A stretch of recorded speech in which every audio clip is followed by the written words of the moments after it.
Hello everyone, this is Damla Aktekin with A Drop of Om, and today is part 5 of Crystal Healing Myths. Thank you for joining me live, or if you're listening to this later, I appreciate you showing up. And I'm gonna dive right in. So, in part 4, yesterday, I talked about 2 more myths, which were whether crystals only work for certain issues on chakras. In my system that I teach, no, they don't, because it's a system based on if you approaching them as vibrational structures, and you are a vibrational structure. So there's a co-creation and an exploration going on that's not limited to just one issue and one chakra in my perspective and in my experience. And I actually want you to know how you can begin to find out those connections for yourself. Certain crystals can certainly lean towards being closer to certain chakras. They may enjoy being on certain chakras, but that's for you to find out and discover. I don't want you to tell you only use that crystal for this chakra. That to me doesn't make sense, because as a vibrational structure, each single crystal is unique, and you are a unique crystal. So your experience and your relationship will be unique, and I want you to discover what those connections are for you. The second myth we talked about yesterday was I need to know all about crystals, chakras, and energy fields to experience the benefits of crystal healing. The very short answer is no. It does help deepen your experience to know a foundational level of understanding of what crystals are and how they work and how they can be activated, which is what I teach in my online course, Crystal Healing Simplified. But outside of that, you can certainly go out and explore on your own and try to figure it out on your own. Excuse me. I'm literally just waking up. For whatever reason, it's taking me a little while to wake up today. So I just want to remind you that there are, pardon me, there are 3 more videos that you can go ahead and watch, where I covered my crystal healing story, how I came to work with crystals, as well as 1, 2, 3, 4, 5, 6, 7, 8 different myths and still counting. So you can certainly go back and watch those, and I actually recommend you to go back and watch those before you start this one. And you can go to adropofom.com, adropofom.com, to fill out a beautiful quiz called your Crystal Healing Personality Quiz. It will tell you all about where you are on your crystal healing journey, whether you're a beginner, you're in the middle, or you're a full-on crystal enthusiast. I have then I'm sharing with you tips to deepen your crystal healing experience no matter where you are on your journey. So adropofom.com, go fill out the quiz. So let's come to today's myths, and I'm going to spend just a little bit of time to tell you more about my Crystal Healing Simplified online course, which I'm really excited about. So day 5, the first myth is you need a healer to experience crystal healing meditation. So my answer to that is it depends. It depends. Most of the times you don't. Most of the time, like I said, this is a unique, personal, intimate connection that you're creating with you, your crystals, your soul helpers, the life, and the energies of the universe. But let's say that as you're approaching this idea of crystal healing meditation, if you feel like you're beginning to get overwhelmed with certain emotions, or you're dealing with a certain chronic issue that has been there for a long time. And a chronic issue could be physical, it could be emotional, it could be the same sort of situation that you find yourself in over and over again.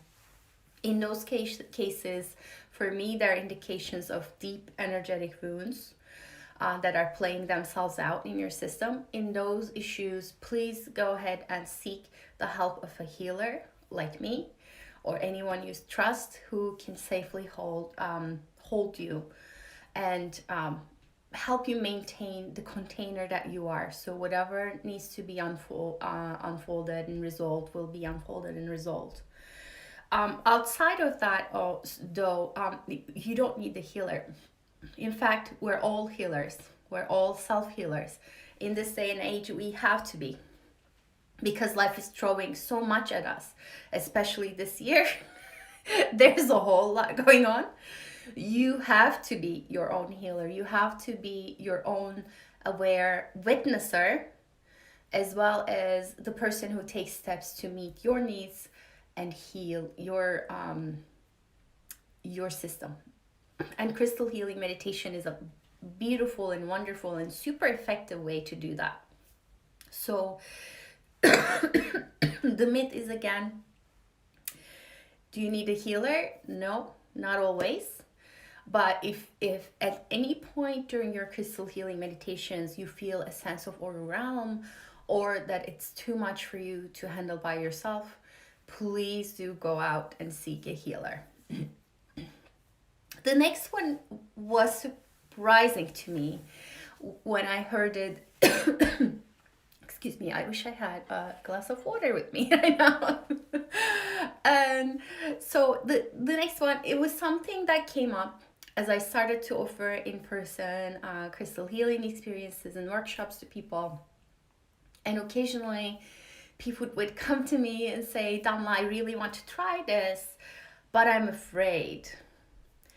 And to me, it was hard to understand that at first, because for me, crystal healing has always been a story of love, appreciation, and just awe, and an adventure and a surprise. So I didn't get why a person would be scared of crystal healing. But now I know that the main reason is simply because we're told. There's an element of being afraid to be vulnerable, which is yes, you're sort of opening up your system to experience something new, which can be scary. But in my system, in the way that I teach crystal healing, I actually strongly recommend you to use clearing and protection protocols, which I'm teaching on my online course. So that's one step you could take to take to use those protocols or follow those protocols. The second piece of this is, to me, again, it's an indication when you're drawn to something that's meant to be enjoyable, but you're scared of it. To me, that's an indication of an underlying wound. And if you feel like crystal healing feels scary to you, definitely seek the help of a professional healer like me, because I also want to say that whenever we're afraid of something, on the flip side of it, there's a lot for us to discover. So go towards that aversion and discover what's underneath it, because there's something waiting there for you to heal. And is crystal healing scary? In my experience, no. I've never had a scary experience practicing with crystals, neither in myself or in the people that I work with. In fact, I consider it perfectly safe for all issues and conditions, because it's so gentle.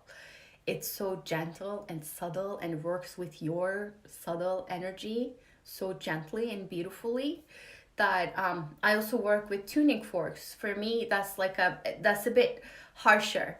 For me, the tuning forks are, okay, let's get in there and get into the wound. But crystal healing is like, let's take our time. Let's see the bigger picture. Let's go slowly and let's go deeply in a different way. Yes, the tuning forks work deeply too, but the crystals work vibrationally deeply with a lot of gentleness. So And I have been following clearing and being respectful and invoking protection protocols since the moment one that I started, just intuitively. So I don't have any scary stories to tell you. It's just been very pleasurable, enjoyable, and it's given me a tremendous amount of relief that I'm able to bring back to my life and to my family and to the people that I work with. So it's not scary for me. And if it feels scary for you, though, I feel for you. Please do get help. The next one is it's just a mind obstacle. The next myth is crystal healing is too hard and too much work. It's the thing in you saying, oh, this looks interesting, but I want to add one more thing to do to my bucket. I don't want to go down this rabbit hole. What's in it for me? And yada. So all of the mind obstacles that are telling you, even though something in you is wanting to go this way, there is another thing that's like pushing you back, that's pulling you back. That's the resistance. That to me is another indication that you really need this. You really, really need this. And is crystal healing too hard? No. Like I said, it has 4 elements: you, crystal, intention, time. And then you bring them together, you create magic. And of course, is it too much work? In my experience, no. You could do a 5-minute meditation, or you could do a blissful, like half an hour meditation. It's totally up to you how much time you devote to this. But I can definitely tell you that it's not hard work or too much work or feels like work at all to me. But I will tell you this, it is a practice. And sometimes it's hard for people to step into a practice. And especially if it's new. Again, there are fears of, am I gonna do this wrong? Is it going to be good? Is it going to be good enough? They're all, or the opposite expectation, like people are experiencing all these beautiful, which happens in my workshops a lot, like there's someone who has had beautiful visions, heard music and lights, and then there's someone else who tells, I was able to breathe easier. And I'm like, they're both wonderful experiences. There's no comparison. Like, you don't have to limit your experience to a particular set of things that you expect to happen. So all of these mind games, all these stories, anything preventing you from trying crystal healing in the first place, I just want you to tell you to take a deep breath. Let's take a collective huge deep breath and just let it go. Let it go. It's okay. And I'm here to guide you through this journey. That's my purpose. That's my calling. And that has been, I feel, the purpose of my healing journey is to bring you this beautiful tool for you to fall in love with. Not to use the tool, but for you to fall in love with this practice. And that's my wish for you. So, do you need a healer? No, you're a healer. But if you're struggling, yes, get one, find one, insist on working with one. Crystal healing is scary, not in my experience. If it feels scary to you, again, find a healer you can trust to work one-on-one, so you can begin to really hone in and tune into those wounds that are keeping you stuck. Is crystal healing too hard or too much work? No. Like I said, there are just four things you need, and you probably already own a crystal in your jewelry box. But I'm going to say that because it's a practice in each component, the body, you, the mindset, the crystal, how do you get it, where do you get it from, how do you invoke protection, the intention, what are the intentions that you need to keep in mind, because we sometimes forget certain important intentions, and the time element. How do you manage the time element? What's so important about the time element? why should you even pay attention to how long you spend crystal healing during your crystal healing meditations? So all of those, I unfortunately cannot fit into these little mini videos. But I was able to cultivate and create this online course for you called Crystal Healing Simplified. And it's funny because this is the course that I wish I had when I was first getting started. And a couple of months ago, and I actually started writing this course about 2 years ago. I wrote all the healing meditations and I recorded the meditations. I even started to, which I often do, I started to practice with the meditations to make sure that they were effective. And then they're really wonderful and to the point meditations. There are 9 different meditations there.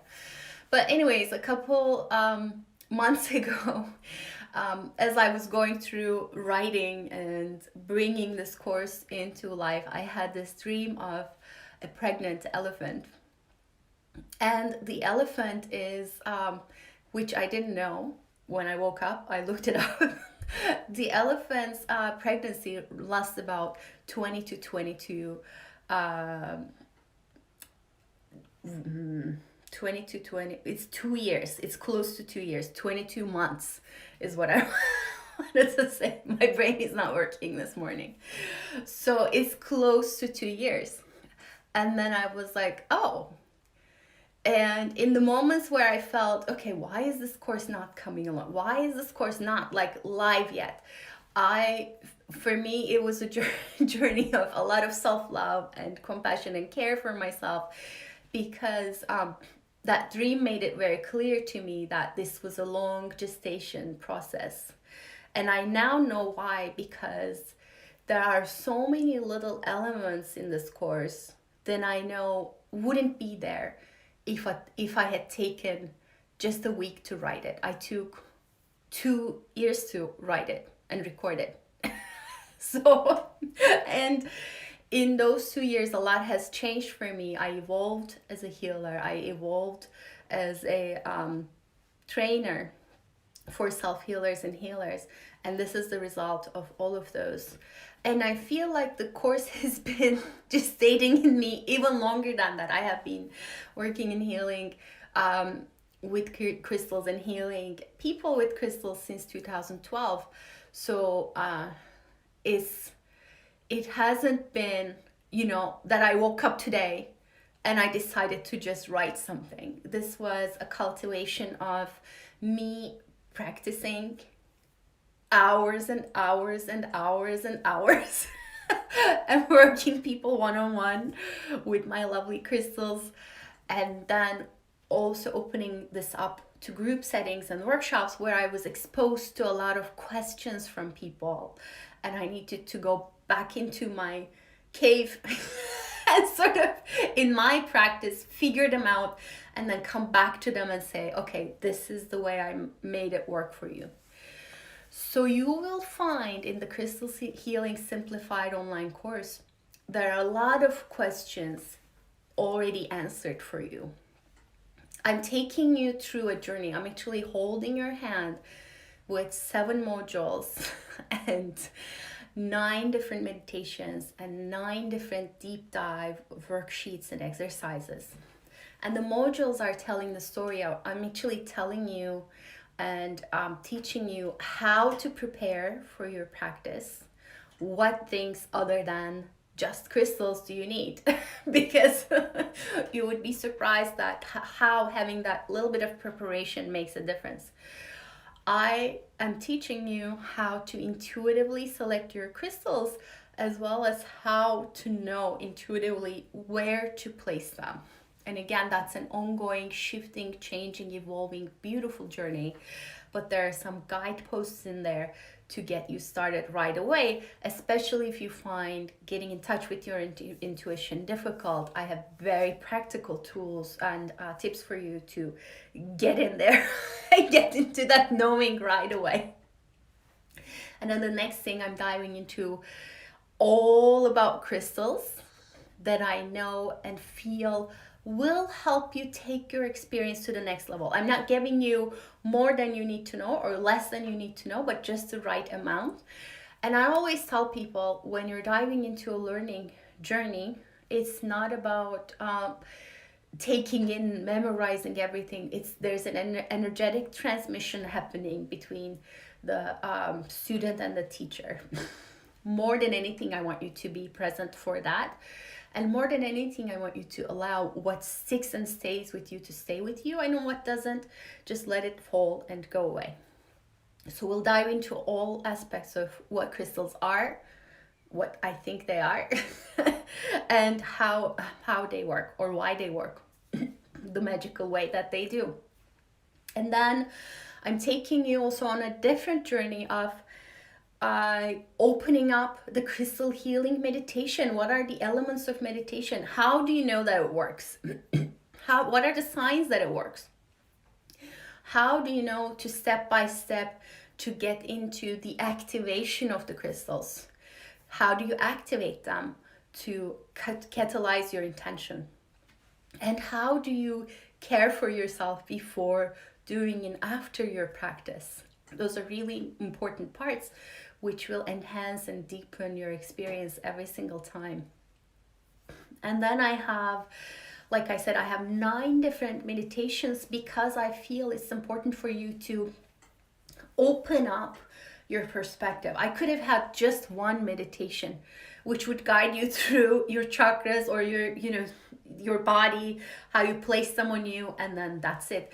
No, I have 9 different meditations because during my healing process and during my teaching crystal healing process, I have discovered that they're limitless.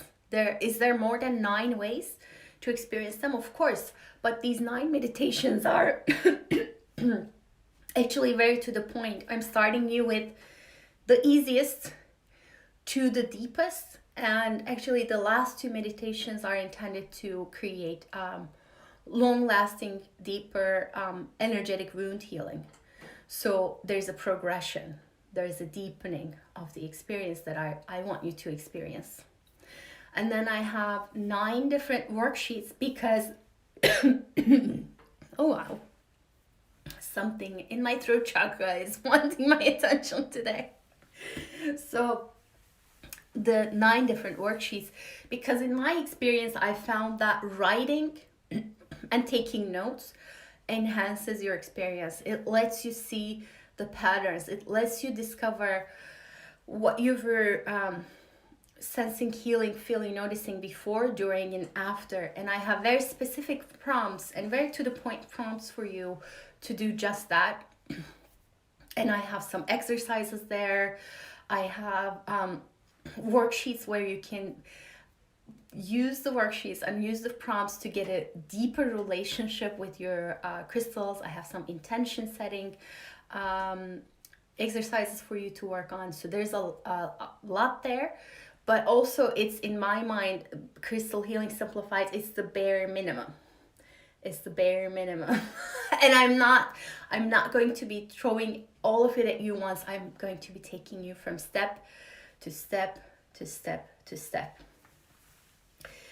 So all of this and more, just go to adropofom.com and you can actually find under online courses, you can find more information about Crystal Healing Simplified, the online course. It's 7 modules, 9 healing meditations, 9 worksheets, and a lot of goodness, good vibrational transmission happening between me and you.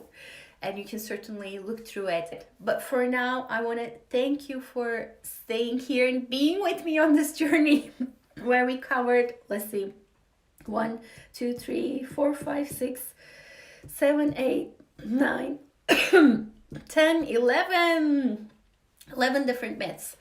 I'm really happy to have connected with you this way. And I hope that our conversation inspired you to look at crystals, even if you're not quite ready to take the next step of learning more and deepening your experience with crystals. I hope this has inspired you to see them and approach them a little differently than you had before. Remember, we don't use them, we partner and co-create with them. and have a wonderful and beautiful, beautiful day. And if you have any questions about crystals at all, just reach out to me. If this made sense to you, if you found this insightful and inspiring, please share it with others. You can comment and tag your friends. You can leave me a comment and let me know how this journey has been for you. Thank you so much. I'm grateful for you. Have a beautiful day.